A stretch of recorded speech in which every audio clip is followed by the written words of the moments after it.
दोस्तों, किसी भी किसान के जीवन में सबसे महत्वपूर्ण क्या होता है? उसकी ज़मीन। पर हमारे अगले जो आइडियाबाज आ रहे हैं वो एक ऐसे परिवार से आ रहे हैं कि किसान होने के बावजूद दूसरों की मदद करने के लिए उन्होंने अपनी ज़मीन तक गिरवी रख दी। दुनिया में हर चीज की एक कीमत होती है, चाहे कोई प्रोडक्ट हो, बिजनेस हो या जमीन। लेकिन किसी मासूम जिंदगी की क्या कीमत होती है? भारत में हर साल कुछ बच्चे खुले बोरवेल में गिर जाते हैं। ऐसी घटनाओं में 10 में से औसतन 3 बच्चे ही बच पाते हैं, लेकिन 7 बच्चे कभी वापस नहीं आ पाते और पीछे छोड़ जाते हैं सिर्फ एक सवाल। क्या टेक्नोलॉजी की सीढ़ी सिर्फ चांद पर ही पहुंचने के लिए इस्तेमाल होनी चाहिए या जमीन के नीचे उतरने के लिए भी? इसी सवाल ने रजुला के एक किसान को झकझोर कर रख दिया। एक बार क्या था कि एक बच्चे को निकलते समय वो निकल नहीं पाए, तो फिर वो वहाँ का प्रशासन लाचार था। तो फिर आखिर में उसने डिसीजन ऐसा लिया कि बच्चे को बोरवेल में ही दफना दिया जाए। उसकी मम्मी थी बच्चे की, वो बोल रही थी कि आप हमें उसकी जो बॉडी है वो निकाल के तो दो, लेकिन प्रशासन वहां पर भी लाचार था। तब इस किसान ने ये प्रण लिया कि वो भविष्य में किसी मासूम को इस अंधेरे की गर्त में खोने नहीं देगा और हर बच्चे के लिए आशा की किरण बनेगा।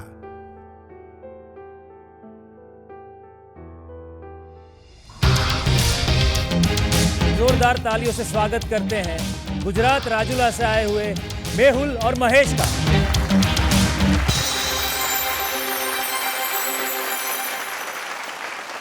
नमस्ते। नमस्ते। તમારું ખૂબ ખૂબ स्वागत है। आपकी पिच देने के लिए तैयार हैं आप? बिल्कुल sir. Good luck. Thank you sir. नमस्ते टाइटन्स, मैं हूं महेश और ये है मेरे साथी मेहुल। हम गुजरात के एक छोटे से शहर राजुला से आए हैं। टाइटन्स, अब आप सोचिए कि एक 12 इंच चौड़ा गड्ढा है और उसकी गहराई लगभग 500 फीट तक है और उस गड्ढे के अंदर एक छोटा सा मासूम बच्चा गिर जाता है। अब उसके सामने सिर्फ अंधेरा है क्योंकि वहां पर प्रकाश तो है नहीं, घुटन है क्योंकि वहां ऑक्सीजन नहीं है और उसी हालत में उस बच्चे को कुछ घंटों से लेकर कुछ दिन तक गुजारना पड़े तो उस बच्चे की हालत क्या होती होगी।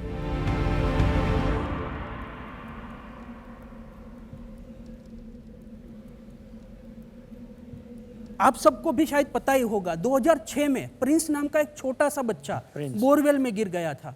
उसको रेस्क्यू करने में हमें 2 दिन से ज्यादा का समय लगा था। लेकिन शायद आपको पता नहीं होगा, उस दुर्घटना के बाद भी हमारे देश में हर साल कई सारी बोरवेल दुर्घटनाएं होती है।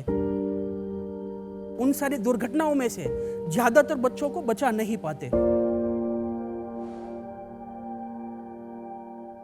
इसी समस्या का संज्ञान लेते हुए हमारे अमिताभ बच्चन जी ने भी एक ट्वीट किया था कि हम मिसाइलें तो बना लेते हैं लेकिन बोरवेल में फंसे बच्चे तक पहुंच सके ऐसी टेक्नोलॉजी नहीं बना पाते। मैं भी एक किसान परिवार से आता हूं और ऐसी जो न्यूज़ है वो मेरे सामने बार बार आती रहती थी, तो मुझे लगता था कि एक बहुत बड़ा प्रश्न है। तो फिर मैंने इस प्रॉब्लम का सॉल्यूशन ढूंढने के लिए काम चालू किया और आखिर में कुछ साल की मेहनत के बाद हमें इस प्रॉब्लम का सॉल्यूशन मिल गया। हमारा rescue boat, borewell rescue robot.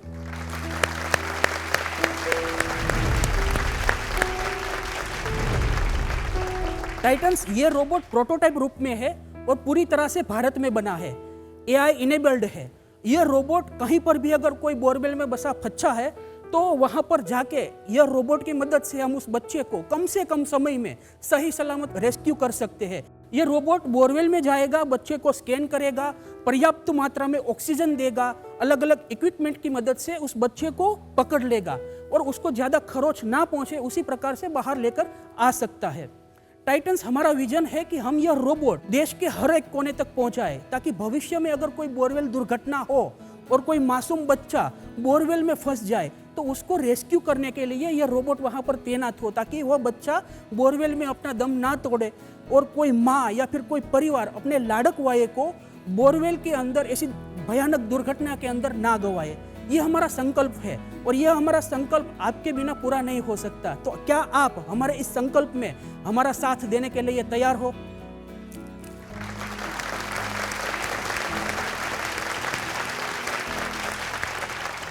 Mahesh, मुझे एक चीज़ बताइए कि ये रोबोट बनाने के लिए काफ़ी सारी रिसर्च लगी होगी, हाँ जी। काफ़ी पैसों का भी खर्चा हुआ होगा। हाँ जी। तो आपने पैसों का इंतजाम कैसे किया? मेरे पास 20 लाख रुपए मेरे सेविंग्स के थे जो ऑलरेडी मैंने उसमें लगा दिए। बाद में मुझे उसका थर्ड प्रोटोटाइप बनाना था, उसके लिए मेरे पास फंड बचा नहीं, क्योंकि अब तक हमने ये जो भी कार्य किए 15 से ज़्यादा रेस्क्यू ऑपरेशन में हमने जो पार्टिसिपेट किया, हमने सारा का सारा सिर्फ और सिर्फ सोशल सर्विस था। तो फिर मेरे पापा छोटे से किसान है, तो बोला कि अभी हमने काम जो चालू किया है राष्ट्र के हित में, उसको पूरा किसी भी हाल में करना है। फिर मेरे पापा ने हमारी जो ज़मीन थी उसको गिरवी रखा था, मुझे 20 लाख रुपये निकाल के दिए थे और आखिरकार मैंने उस 20 लाख को लगा कर ये पूरा प्रोटोटाइप कंप्लीट किया।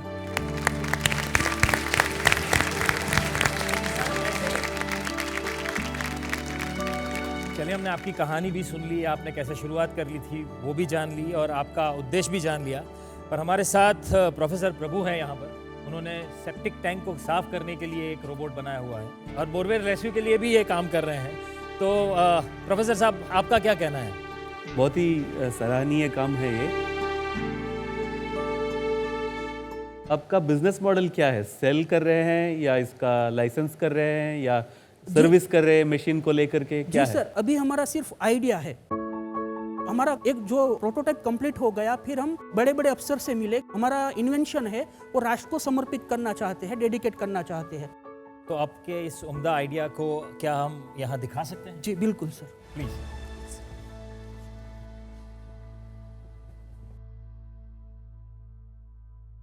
अगर कहीं पर भी कोई बच्चा बोरवेल में गिरा है तो फिर हमारा ये जो पूरा सेटअप है, हम एनडीआरएफ, एसडीआरएफ या फायर डिपार्टमेंट की टीम की हेल्प से रोबोट को बोरवेल में डालते हैं।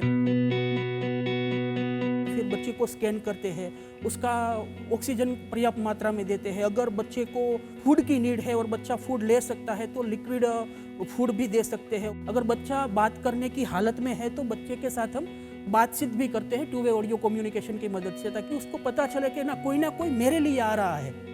तो इसके अंदर सेंसर है, माइक्रोफोन है, स्पीकर है, सब कुछ है। ऊपर करो।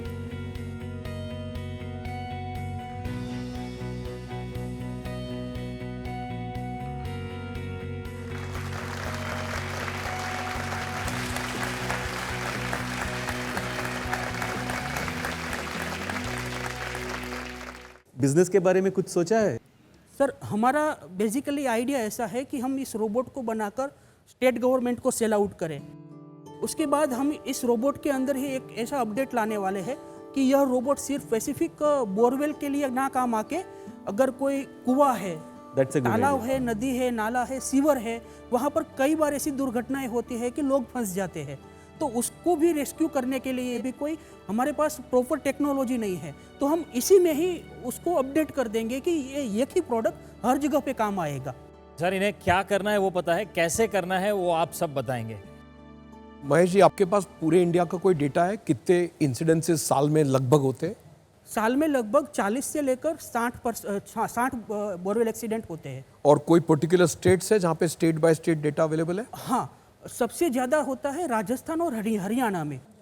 आपके हिसाब से इस प्रोटोटाइप को अगर प्रोडक्शन में ले, 12 पीस बनावे, 15 बनावे, 18 बनावे, 24 बनावे, उसका खर्चा कितना आने वाला है आपके हिसाब से? सर, अभी मेरा कैलकुलेशन है उसके हिसाब से 30 लाख के आसपास उसका कॉस्ट आएगा। और किस चीज़ में ये कॉस्ट मैक्सिमम जा रहा है? सर, उसका जो टेक है और जो रोबोटिक्स हम बनाने वाले हैं इसके जो पार्ट्स, उसके लिए ज़्यादा। हमारी एक टीम है डेला एडवेंचर की जो महाराष्ट्र में डेथ में रेस्क्यू करती है, एक्सीडेंट विक्टिम्स को एक्सट्रैक्ट करती है, माउंटेनियरिंग की टीम है। अगर उनके पास से नॉलेज लेके हम साथ में काम करें, प्रोडक्ट डेवलपमेंट में हम आपको फुल सपोर्ट कर सकते हैं। जी। इस चीज़ को हम लोग एक CSR के माध्यम से इसको अप्रोच करेंगे। मेरी तरफ से 25 लाख का अमाउंट हम डेडिकेट कर सकते हैं इस चीज़ को, टू मेक श्योर कि एक प्रोडक्शन लाइन बन जावे, आपके लिए एक व्यवसाय बने और हम देश भर में ये 40 बच्चों को बचा सके। जी सर, वेरी गुड। मेरी हमारे सभी टाइटन से एक रिक्वेस्ट है, एक फंड बना के 5-5 लाख रुपए भी अगर हर टाइटन देता है तो एक 50 लाख रुपए का फंड बन जाता है। 25 लाख मैंने कमिट किया है, तो ये research can be shared across with IIT Chennai. हमारे IIT मद्रास में जो प्री इंक्यूबेटर है उसके थ्रू 7 लाख तो हम लोग भी, मैं भी कमिट कर देता हूँ। हमारी तरफ से, गोल्डन युग की तरफ से, मैं भी 5 लाख जैसे जिमी जी ने कहा, मैं कमिट करता हूँ। मैं कहना चाहूँगी कि महेश, आपने जो ये बनाया है, अभी हम लोग इसे एक स्टार्टअप की तौर पे बैठे हुए देख रहे हैं, लेकिन जिस तरह से इसके अंदर इम्पैक्ट है, सोशल इम्पैक्ट है, नेशनल इम्पैक्ट है, मुझे लगता है कि ये कोई छोटी स्टोरी नहीं है, ये बहुत बड़ी स्टोरी है। और आपने एक बहुत बड़ा लीप ऑफ फेथ लिया है, और आपके फादर ने भी लिया है। तो सीरियसली मतलब मुझे आपकी कहानी सुन के ही मैं तब से एकदम, क्या बोलूँ मैं, रोंगटे खड़े हो गए। और वाकई में मतलब ये मैं सोच रही हूँ कि ये स्टोरी हम लोग टीवी पे देख देख के हमारे आंसू टपकने लग जाते हैं, लेकिन जिस पेरेंट, जिस माँ और बाप के बच्चे उसमें फंसे रहते हैं, उनके लिए तो आप भगवान हैं।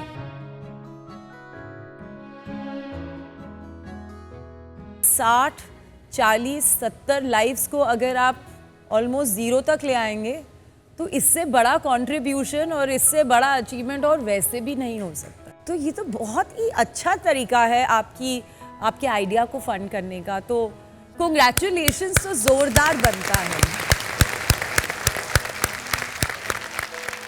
आपके ये विचार सुन के मेरा भी दिल भर आया है, और मेरे को लगता है कि मेरे को भी 5 लाख रुपए इनके साथ। सर हमको लगा आप 10 लाख करेंगे सर।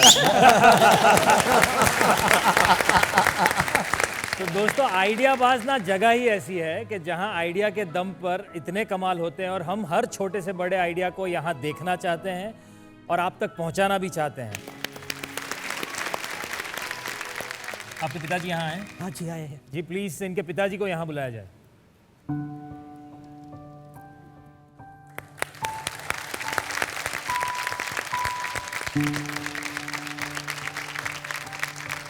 મહેશભાઈ, આપનું આપના મિત્રનું ને આપના ફાધરનું હાર્દિક સ્વાગત કરીએ છીએ, અને અમે સર્વ તમને સલામ કરીએ છીએ ફોર ધ ફેન્ટાસ્ટિક વર્ક અમે કર્યું છે। अभी हम सभी लोग को हृदय दिल से एक्नॉलेज करते जो आपने काम करके दिखाया है। Salute you. तो भाई, आपके बेटे ने बताया कि उन्होंने अब तक 15 जिंदगियां बचाई हैं। जब ये लोगों की जानें बचाते हैं और घर आकर आपको बताते हैं, કારણ કે હું પોતે અભણ છું, મને મારી પોતાની સહી કરતા પણ નથી આવડતી, એટલે મને મારા આત્માની અંદર એમ હતું કે હું ભલે અભણ રહ્યો પણ મારા દીકરાને મારે અભણ નથી રાખવો,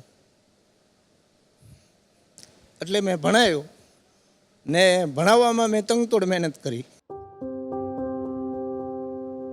ને એને ભણ્યા પછી સફળતા મેળવીને એને પ્રાઇવેટ નોકરી પણ શરૂ કરી દીધી ને એને આ જે લાઈવમાં ટીવીમાં જોયું ને એને એમ થયું કે આ કરવું જરૂરી છે આપણા હિન્દુસ્તાન માટે। એ જે વાત કરી એનો મને ગૌરવ હતો કે મારો દીકરો જો બીજાના દીકરાને બચાવી શકતો હોય તો આની અંદર તંગતોડ મહેનત કરીને જેટલી મારીથી મદદ થાય એટલી કરી શકું। ऐसा जज्बा अगर हिंदुस्तान में है तो मुझे नहीं लगता कि हमें सुपर पावर बनने से कोई रोक सकता। मैं खूब खूब आभार कि आप हमारा मंच पर आए।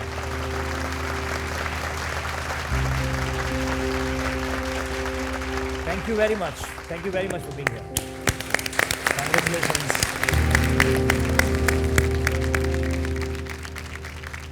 Congratulations. Congratulations. Congratulations दोस्त, all the best। Thank you, all the good work. बहुत अच्छा काम कर, बहुत अच्छा।